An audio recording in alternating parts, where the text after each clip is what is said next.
Good evening and welcome to another edition of Kim's Corner. I'm Kim Brown, your host, and today I have with me Mr. Buddy McGirt. And how are you, Mr. McGirt? I'm fine, thank you. If you don't know who he is, you are the former WBC welterweight champion. Correct. And IBF light welterweight champion, if I'm correct.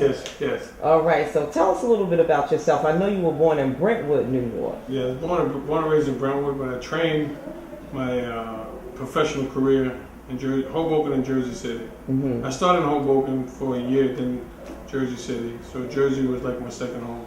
Okay, how did you start fighting? What made you become a fighter? I had a cousin from Jersey, from Red Bank, named Freddie Boynton. He was a New Jersey Golden Gloves champ, like 74, 75, around that era. And every time I went to his house, he had trophies, and my uncle was always bragging about him. So I said, you know what, I want to be a boxer. And How old were you then? 11, 12 years old. 11 to 12? Yeah. Mm-hmm. I started when I was 12, in 76, Mm-hmm. when I was 12. I started on my 12th birthday, to be exact. Okay. And then I fought amateur in New York. Then when I turned pro, I wound up in New Jersey. First pro fight was in New Jersey, as a matter of fact. With who? My first pro fight, I fought a kid by the name of Lamont Heathcoach. Mm-hmm. I believe he's from Newark or Elizabeth. We fought to a draw. I was brought in to get beat, but it turned out to be a good fight, and it was a draw, my first fight. Okay, you had what, 78 wins, was it? 73 wins, 73 wins? 6 losses, 1 draw, 48 knockouts. Okay, wow, quite an impressive record. So now you're a trainer. Yes. How long have you been training? When was your last professional fight? My last fight was 16 and a half years ago. Mm-hmm. And then believe it or not, when I started boxing, 2 days after I started boxing, I wanted to be a trainer since I was a kid. Why? 2 days after you started boxing, you wanted to be a boxer. Right. And 2 days afterwards, you wanted to be a trainer. Why? I don't know. It was just something about teaching. You know, like when they taught me that Saturday, that Sunday I came home, I was teaching my younger brother, I was teaching my sister how to box, and then I went to I continued to go to the gym. But every day I was always fascinated about teaching people. I mean, so I just went through my whole career. When I was fighting professional, in between fights, I would go to the gym and work with the amateurs. Okay, throughout your boxing career, who was the toughest opponent you ever fought? The toughest opponent, I would have to say, it's kind of a draw between a guy, Vincent Relaford and Frankie Warren. But I have to give the edge to Frankie Warren, the guy I won the title from. Mm-hmm. I have to give a little edge to him. And that was definitely the toughest fight that I've ever had. Those two guys, without a doubt. Now, you were a welterweight then? No, junior welterweight. Junior welterweight then. What's the difference in the weight classes between the welterweight and the light welterweight, junior 7 welterweight? pounds. 7 pounds. Yeah. So what's the weight? What's the junior actual welterweight's 140. Mm-hmm. Welterweight's 147. Okay.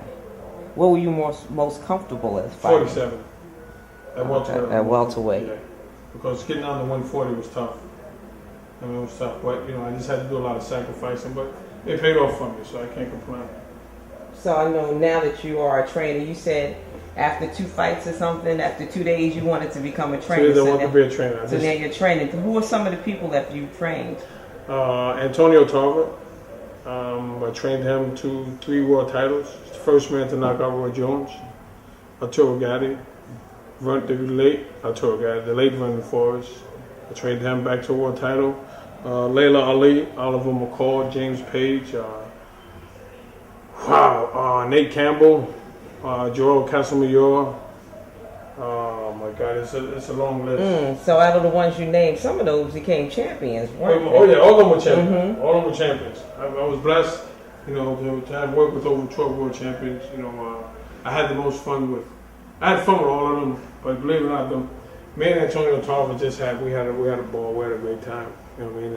And with Layla Ali, I had a good time with Layla. Now that's what I was getting ready to ask you. When you train men and you train women, because I know we're 2 different animals. Was it easier to train a woman?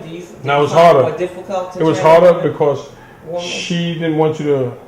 When she walked in the gym, she didn't want you to train her like she was a lady. She wanted to do just as much as the guys did. Okay, so you think that men treat women, differently in that aspect? I think some do from the beginning. Then when you got a girl like Layla, the daughter of the greatest, she walks in the gym. But men are hit it off from like day one. You know what I mean? We was laughing and joking. As a matter of fact, she sparred with Arturo one day. Really? Yeah, Arturo was like, I want to box a coach. Really? And she said, I want to box him, so they sparred. I mean, he took it easy on her, but he worked with her. But it was an entertaining 6 rounds. That's interesting. Who else did you enjoy training? I mean, you know, and to be honest with you, I've been blessed in the fact that I've had a lot of fun with all the guys I train. You know, we've always clicked from the beginning, and we had a lot of fun. I mean, so I mean, my greatest memories, you know, with fights was Arturo, but my greatest memories, I mean, is the most fun I've ever had was with Antonio Tarver, because he's a character. I know boxing is a brutal sport, and you know there's been a couple of incidents in the ring in the past, and I see a lot of children they like to go out and box. Do you think it's wise for people to start their kids boxing at a young age? Sure. I mean, there's no worse than playing football. It's good for discipline, though. I know it gives them a lot of discipline. We have a heck of an amateur team here. Matter of fact, they're in Missouri right now at the ringside tournament. I mean, and they you know, I mean, it's either boxing and then you have like the kids playing little league football. So you get more injuries in football, you know what I mean, than you do in boxing. Yeah, but what about the head injuries? That's what I mean. The head injuries. Yeah, they do have them in football too, though. And in football, they normally go head first. In boxing, you're taught to avoid getting hit in the head. So you take that's the objective, not to get hit in boxing. Exactly. So you take a little less punishment in boxing. Okay, because I know some people are weary of that. But there's some great little kids coming out too. What's the youngest that you have at your gym? Because we're at his training facility here in Nutley, New Jersey. And what's the youngest that you take? I don't. If they're under 8, I normally have their parents in with them, in the gym with them, because their attention span is not that long. I mean, and if they're in the gym, there's a lot of adults. Some of them get nervous. So if they're like 7, put them through like a quick workout. And some days just let them come in and hit the bag and have fun. Because their attention span is not that long. You know, you're trying to explain to them how to throw a certain punch and they're like, I just want to hit the bag. You just let them do it. So most of the kids that you train, do they have ambitions to become a fighter, or are they just doing it we have some kids, for the sport, or just for self-defense? We have some kids in this gym from Newark. Really? And Irvington and all in this area of Jersey. And so they have ambitions to become... They're future superstars. They want to be fighters. They keep their head on straight. I mean, when I first met them, I told the coach Wally and I told Vito and that I said, man, listen, you guys have a group of special kids because they all can fight. There's not one kid in the group that cannot fight. Okay, and you mentioned Vito and Wally. Do you still work with them? Yes. Vito's my partner. Yes. Elite Heat. Vito's my partner here. Okay. Wally right now is in Colorado with his grandson. Shakur. Okay. Who? He's pretty good. I've met him. I did some things with Elite Heat too. Yeah, they were one of my sponsors. Shakur is right now close to becoming an Olympian. Okay. I mean, and Wally's close to becoming one of the coaches for the Olympic team. Oh, really? Yes. So I'm very happy for them. You know what I mean? I'm very happy for them. I mean, I met them just back in past September. I met them, and the kid, you know, has a lot of potential. You know what I mean? And Wally's right there with him. So, you know, I'm happy for them. And but there's so many kids that from this gym that it's unbelievable. Okay, so what advice do you have for children who want to box and their parents might be a little leery? I mean, I think that one thing boxing is good for is for a kid's self-esteem. You know, gives them that little confidence. You know, not to go out and start trouble, but boxing is a one-on-one sport, so it's not a team sport. It's you, just you only. So what you put into it is what you're going to get out of it. Like anything, but in boxing, when you get in that ring, it's just you. But if you're working out, training, the kid is feeling, you know, he's punching the bag or doing whatever he's doing. He just feels good when he's doing it right, and his whole confidence level that he can walk outside and he won't bully anybody, but he won't have to worry about anybody messing with him. So how long has this facility been open? We opened in April. Okay. And why here in Nutley? What brought you to Nutley, New Jersey? We was looking around for builders and couldn't find one. And then one day Vito was driving down the street, and he's from Nutley, and he saw this building. And he stopped and he spoke to the guy. And the funny thing is that the guy who runs the company, his uncle used to own it, and his uncle was a good friend of Arturo. I should say his uncle. Every time Arturo came to training camp, his uncle was always down in Florida with us. So it's just like it's a small world, you know. Okay, yeah, you have a nice facility here. Thank you very much. So can women come here and train? Yes, we have women come train, and we don't. I mean, women of all ages come. We have everybody comes here. Everybody's welcome, I should say. Let me rephrase that. To come train here. I mean, I don't say, well, you can't box because some people come just for the workout. I mean, I need to come. Well, I need to come for the workout. You're more than welcome. And you mentioned Vito, his son boxes. Yes, his son. Also, is he still boxing? He had some footage. You have little Vito. You have Malik. You have Weezy. You have Ziad. You have Issa. I mean, there's just so many kids that these kids are just little Shakur. I mean, these kids are they're special kids. And on top of being good fighters, they're good kids. They're good kids. When we go away to tournaments, they come to my room and jump on me. We have pillow fights. We have an 8-year-old kid named Odie from Irvington. If you saw him box, you would swear he was about 13, 14 years old.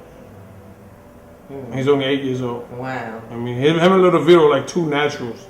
And little Malik, those three kids are like naturals. It's like they were born to do this. Okay. All right. So what we're going to do right now, we're going to hear a word from our sponsors. We'll be right back. Stay tuned. Hey, better watch Kim Cloner. Don't you touch that down.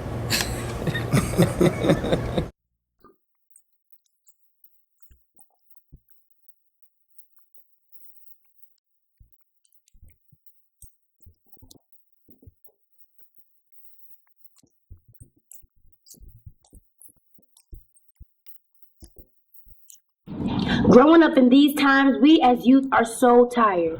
What are you tired of? I'm tired of seeing rest in peace t-shirts. I'm tired of being ignored. Tired of ignorance. I'm tired of murders. I'm tired of murders. I'm tired of murder.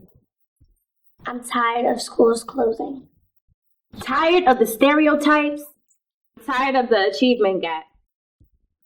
I'm tired of no jobs.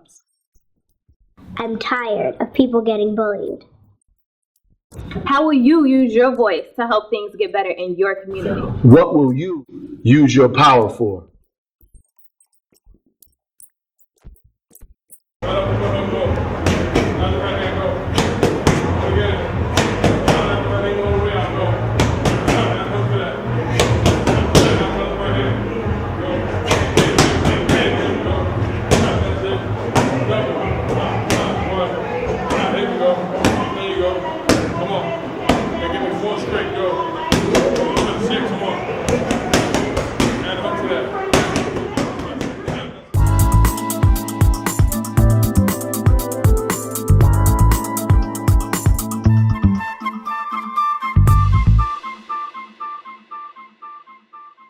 And welcome back, and I'm here with Buddy McGirt, who's the former WBC and IBF Junior Welterweight and Welterweight Championship here at his training gym in Nutley, New Jersey. And when we left, we were talking about some of the young kids that are fighting. But I have another question to ask you now. The boxing game has changed so much throughout the years, because I used to go to a lot of the matches, and I went to the Holyfield-Tyson fight and the Bite and all of those fights. I saw Tommy Hearns and all these people fight. How do you think the boxing game has changed over the last 15 or 20 years?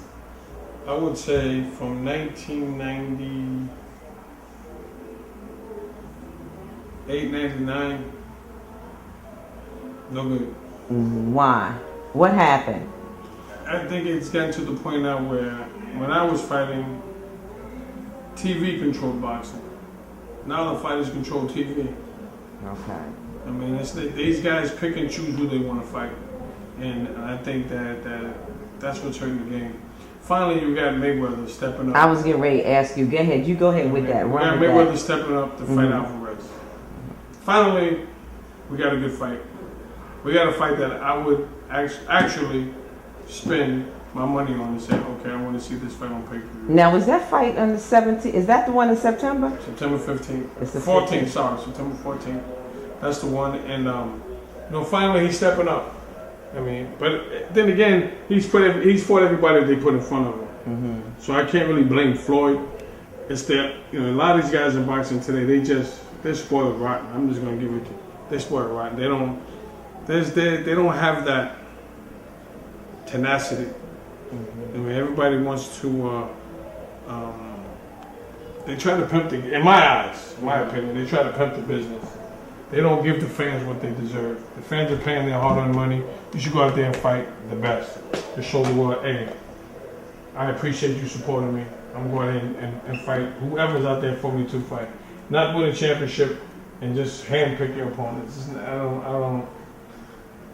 I haven't seen a good boxing fight on TV in a long time. Now, I watch Mayweather when he fights, but after 2 or 3 rounds, I know it's all over. He has the guy in his hip pocket.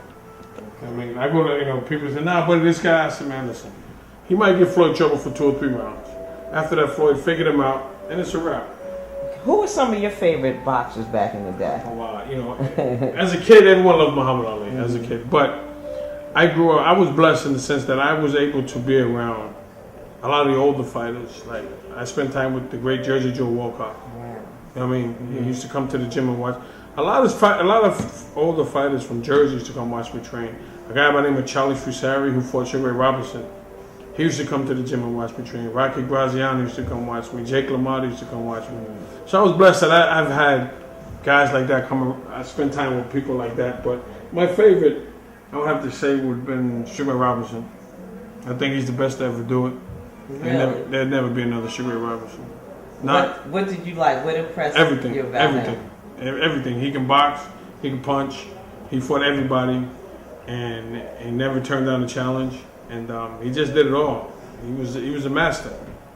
I mean, he was a master at it. Some of the up and coming people that are out there boxing now, who do you think is great now? Who should we keep our eye out on? Great? I would not. I don't like using the word great. Okay. Because good. I couldn't tell you. No one up and coming. No one out there now. I don't watch it. I don't watch it like I used to. I can tell you can look out for it. We got a kid by the name that I'm training, John Thompson from Newark, New Jersey. I know him, and I've seen him fight. John's a future superstar. And we have another kid named Antoine Douglas. Those 2 guys, future superstars. They keep their head on right, they're going to be superstars. Okay. That's another kid that I like too. He's out of Atlantic City. Quad Muhammad. Are you familiar? I never seen him fight. We was talking about him the other day. That's my buddy. I call him Bananas. They told me that he punches like a mule, but I've never seen him fight, so I can't put my 2 cents. I've never seen him. I've heard about him, but I've never seen him fight. Okay, that's my next choice. That's my next pick. I call Quad. I call him Bananas. Okay. Yeah, so everybody should watch out for him too. Well, I heard about him. We was talking about him yesterday because one of the guys was looking at the poster. Like, buddy, ever seen this guy fight? I'm like, no, he could punch. I said, but I never seen him fight, so I couldn't, give my opinion on it because I never seen him. Okay, it's interesting. You said a lot of the fighters now they pimp the game. They try to pimp the business, meaning that they win a world title, they get in a position, then they try to handpick their opponents. I mean, they try to fight the lesser opponent for the most amount of money. I mean, where the fans are paying for you to fight the best, so fight the best. Now, who should pick their opponents it's not. They have a promoter who does that. But I just think that these fighters got to get some cojones and step up to the plate. A lot of these guys, they want to be babied. They want to be pampered. Some of these guys walk into the gym. There's a guy carrying their bag. There's a guy carrying the jump rope. There's a guy that dries them off with a towel. And listen, carry your own bag. Get in the gym and work. It's like a circus, They're jaded. These guys walk in the ring with rappers now. I mean, come on, man. I mean, this is boxing, baby. Go back to the old school. I mean, that's when boxing was boxing. Even before when I was fighting, in the 80s, 70s, and 80s, when you had NBC, ABC, CBS, there was boxing on every weekend, and you saw great fights. Now these guys want $50, and the fights are nowhere near the fights that like there was in the 70s and 80s. And then, you have things now like Showtime and HBO and pay-per-view. Yes. So it's become more of a money animal. But everybody wants to make money, don't get me wrong. I know. But if you're going to demand X amount of dollars fight somebody worthy of it. If you're asking the fans to pay $30 or $40 for pay-per-view, make it be somebody worth watching to see. I mean, because you know they've spent their hard-earned money. So you want to fight someone that the fans are gonna be like, yo, this is gonna be a good fight. Now, if it happens to end in a knockout, then you know it is what it is. But you know, I'm gonna say is that the people who got to see the Thriller Manila on pay-per-view got their money's worth 20 times over. Mm-hmm. And I think every young fighter should watch that fight, the Thriller Manila, with Muhammad Ali and Joe Frazier, because it's a fight where you have two men who have said to been washed up, but that night they put it all on the line. And we're still talking trash after the fight. I know sometimes I think it's on ESPN, one of the channels. It's a channel that show a lot of those old championship fights, and they did the Thriller Manila one time. I saw it, and it showed it when Ali, when they first, when they went, how the people greeted them, and all the different villages and everything that they went to down there, and it was a whole different perspective. It gave you it was a whole different. I mean, Joe Frazier. It was a different time then. It was a different era then. But they were real fighters. They were real fighters. Joe Frazier. And we lost Joe Frazier. Yes. Yeah. And Joe Frazier put it on the line that night. Well, every night, every time he stepped in the ring. Mm-hmm. But that night in that fight with him and Ali, the first 5 rounds, Ali beat the crap out of him. But then all of a sudden, the 6th round, Joe Frazier came on. The way the tide just turned from the 6th round to the 11th round, and then Ali turned it back around. That's boxing. Mm-hmm. Not what these guys are doing today. It's a joke. Mike Tyson, my man. Mike Tyson, old Iron Mike. I love him. I've known him since he was 16. Mm-hmm. I trained him for 2 months, right before he retired. He was in Florida, and great guy. Intelligent man, and I'm happy he's doing what he's doing. I wish him nothing but the best. Yeah, he has a one-man show now, and I heard the show was pretty good. I mean, that's what I heard. I was supposed to go one night, but I had no one to lock up the gym here, so I had to stay because we had tickets. Yeah, Mike Tyson was something. I remember back in the day, if you didn't get to the fight in the first round, you might not have seen it because he was knocking them out in the first round. The best thing you can do is get there when the doors open, because you never know when Mike fought. I mean, the night he fought Michael Spinks. We was at Madison Square Garden all night, just hanging out, waiting during the fight. By the time he sat down and I sipped my soda, it was over. It was over. Right. But Tyson fought the best. He fought whoever they put in front of him. Mike Tyson fought him. I mean, today, there's only one man doing that. And that's Mayweather. That's it. So, where do you think the fight game is going at from hopefully here? it'll take a turn. For the better. I mean, I pray it does because I love the sport. It's a great sport. It's been my life since I was 12 years old. I mean, and I just hate to see sometimes it get tarnished the way it has every now and then, And I just know that it's going to make a turnaround. When, I don't know, but who knows? It could be tomorrow. You ever think you'll get back in the ring again? To do what? Maybe I'm 80 pounds over my fight weight. To fight, do you ever have a desire? No. There's only one thing I miss about boxing. That was getting up in the morning to go run. That was my favorite part of the day of training. I would get up 5:30 every morning, rain, sleet, or snow, and I hit the road. And that was my time to really think and concentrate. That's the only thing I miss about it. And that's that takes a lot of discipline. It's a lot of discipline. All right. I got caught in a snowstorm once, I never forget. And my mother worked nights, and she called and she said, "Bud, do not go out the house.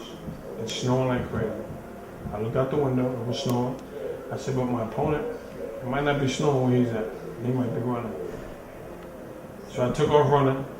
But me being so hard-headed, I'm running. As I'm running, the snow was hit me in the back. So I'm thinking, this ain't nothing. And I turned around and I had to come back and to the snow. So it took me 20 minutes to get there, over an hour to get back. But I got it in though.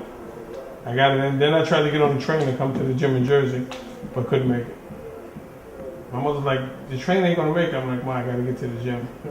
I mean, but I got stuck in Long Island on the train for 4 hours. I mean, so, but that's the only thing I miss about it is getting up in the morning run. That was like my favorite part of the day. Well, Mr. McGirt, I want to say it was a pleasure Thank you. Thanks for having me. interviewing you today, and I wish you much success Thank you. in your gym and as a trainer. Thank you. And then remember now, you are on tape saying that you're coming to work out. You hear that? He got me now, so that means I'm gonna have to come in here and work out. We're gonna have to bring the camera so I can prove to you that my audience that I did work out. Alrighty. But it's been a pleasure, Pleasure. and I'll see you and I'll talk to you soon. Alright, thank you. And I want to thank everybody for watching Kim's Corner. I'll see you next time. I really appreciate it. I'll keep in touch.